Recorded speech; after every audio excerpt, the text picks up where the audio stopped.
I want to understand how much money you lost in the context, but I also want to understand how the investment and this ambassadorship happened. At the time that it happened, you did disclose it, but I want to understand how you went from calling crypto garbage at one point, as you know, to deciding that this was something that you were going to stand behind. Yes, I recall that conversation, calling it garbage, right here on this show in 2017.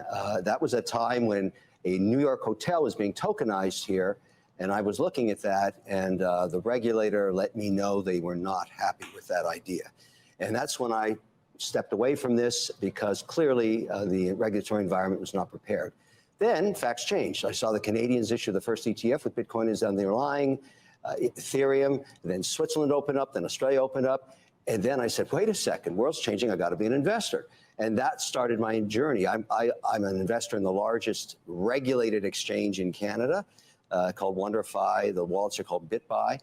We're regulated by the OSC. I have my accounts up there. Right. But I felt that getting involved when I was approached with Sam Bankman-Fried, that I could get an inside seat on what was considered then. And I gotta tell you, the institutional interest in FTX on the U.S. equity was unbelievable. The amount of people that approached me saying, how do I get a piece of this deal?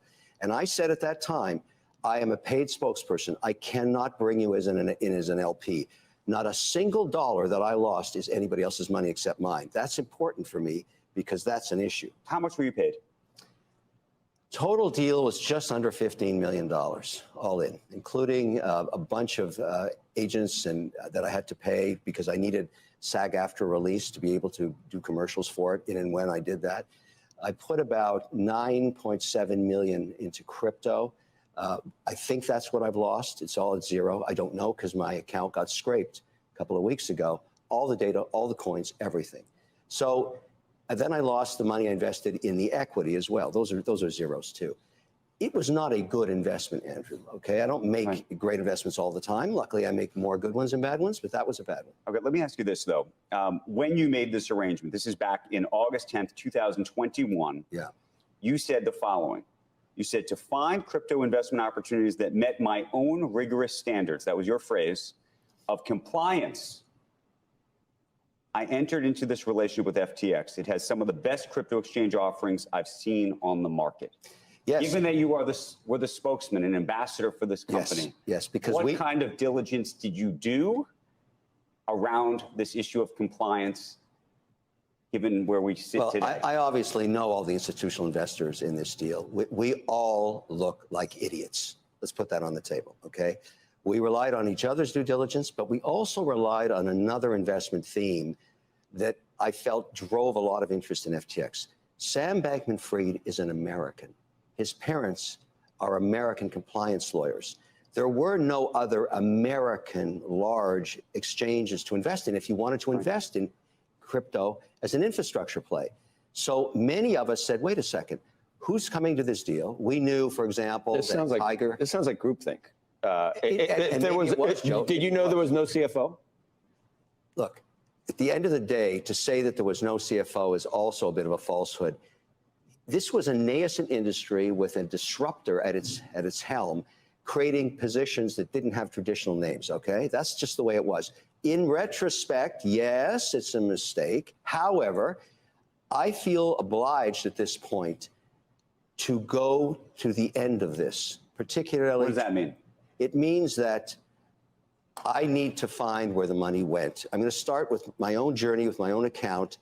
Bankman-Fried reached out to me last Saturday, and I said, look, Sam, I am just one investor, but my account has a zero in it, and there are no accounting records. Where did the money go? And to the extent you can help me, tell me, point me in the direction, because I will, on behalf of every other shareholder, go find where this money is. The next day we talked for over an hour, and he walked me through his scenario, and I learned a lot. Now, sorry? What did you learn? I learned, first of all, I said, what was the large drawdown of your capital? Where did the cash go? One of the biggest uses of cash was to buy back his shares from Binance, which owns 20% of his exchange. And the reason he had to do that, according to him, was that every time they applied for a license anywhere, the Know Your Client got jammed up with Binance, where the ownership is opaque, and he had to buy it back. That cost him a lot, a couple of $1 billion. But do you think that he was taking customer funds to do that? Yeah. Did he take that money from customers to get it? Well, the only way to answer that question, and I told him, and he agreed. I said, look, Sam, you start this journey with me, and wherever the chips fall, that's on you, because, we're talking about this. I'm going to pursue it. I agreed last night when Pat Toomey called me to sit on that committee next week. I will be a witness there. You plan to testify? I've under oath? agreed to testify. He called me last night around 8 o'clock. I agreed to testify. I've spent a lot of my time on the Hill.